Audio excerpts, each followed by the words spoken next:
Welcome to Pop Flashback. I'm Rick Smalls. Your host, Tina Boucher, is on assignment in space, but don't worry, I'm here to take us back in time a little bit to 1943. We're talking about a movie Disney never finished, Victory Through Air Power. It's a fascinating story, so buckle up.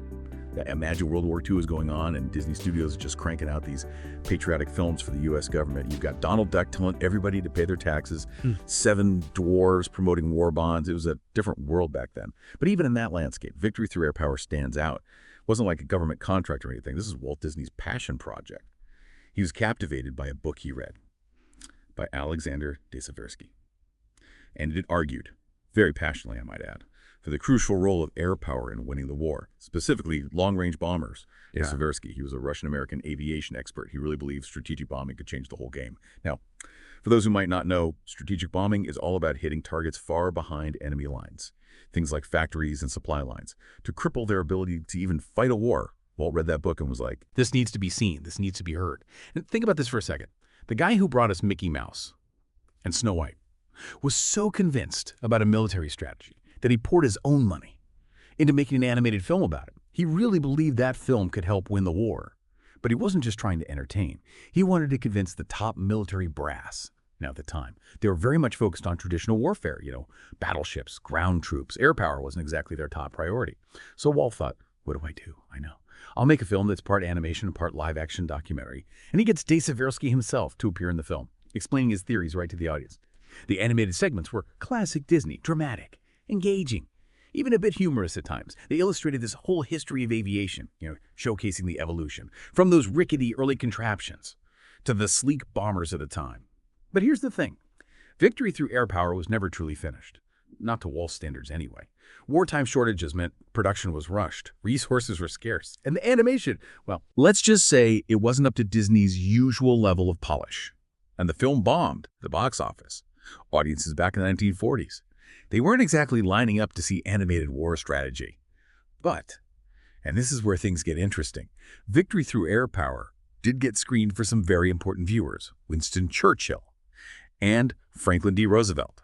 Now, whether or not a cartoon actually swayed the course of World War II is still debated to this day. But some historians suggest that seeing those animated bombers and hearing de Seversky's arguments firsthand might have just influenced Churchill and Roosevelt's views on strategic bombing.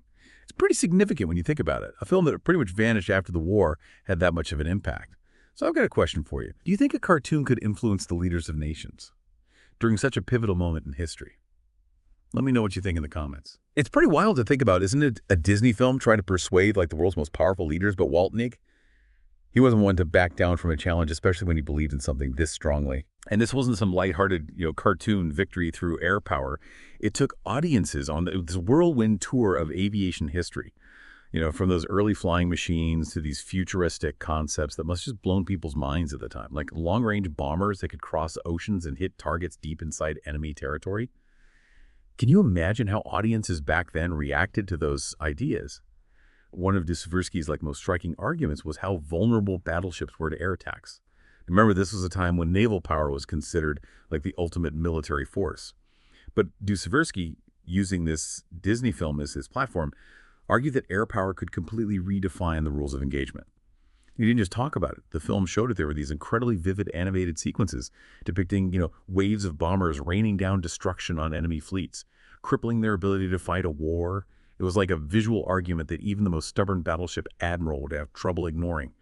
And the film went even further, highlighting how air power could be used to target industrial centers and supply lines, basically dismantling the enemy's entire war machine. This wasn't just about winning battles. This was about achieving total victory through strategic bombing. Now remember, the U.S. military wasn't fully on board with this whole air power concept at the time. There were still plenty of skeptics, people who clung to, the old ways of waging war. But Walt, with his incredible vision, he saw the potential. He understood that animation, even in the middle of a world war, could be this powerful tool for education and persuasion. And he wasn't afraid to use it, even if it meant risking his own money and his reputation. So while the general public might not have flocked to theaters, the film did reach the eyes that mattered most, Churchill and Roosevelt. And while we can't definitively say that Victory Through Air Power single-handedly altered the course of the war, there's no denying it planted some pretty powerful seeds in the minds of those who were shaping Allied strategy. It's truly a fascinating thought. a seemingly forgotten Disney film potentially having such a profound impact on world events. It just goes to show that sometimes the most unexpected sources can shape history in ways that we never anticipate, as the animation itself played a huge role in making Seversky's argument so compelling. Even with the limited resources they had during wartime, the Disney artists managed to create these visually stunning and dynamic sequences. I mean, they brought the history of aviation to life, from those flimsy early biplanes to these sleek and powerful bombers of the future. Audiences could literally see the evolution of flight right there on the screen, and it made this potential of air power feel real and tangible, even if it was a concept that they'd never really considered before. And the scenes depicting air combat were pretty intense, to say the least. You've got formations of bombers soaring through the sky, fending off enemy fighters and delivering their payloads with this incredible precision. It was a spectacle that really hammered home the point of recusants. Air power wasn't just some theoretical idea, it was a force to be reckoned with. But it wasn't all just explosions and dogfights. The film also took time to explain the strategic thinking behind air power, how it could be used to cripple enemy industries, disrupt supply chains, and ultimately pave the way for victory. And this is where Disney's storytelling magic truly shines. They took these complex military concepts and made them understandable, even exciting for a general audience. They made you care about the role of air power in the war, even if you weren't a military strategist yourself.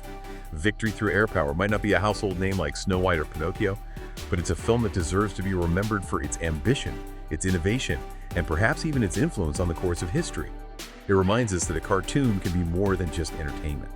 It can be a powerful tool for shaping the world around us. Thanks for listening. Like and subscribe to catch our next episode.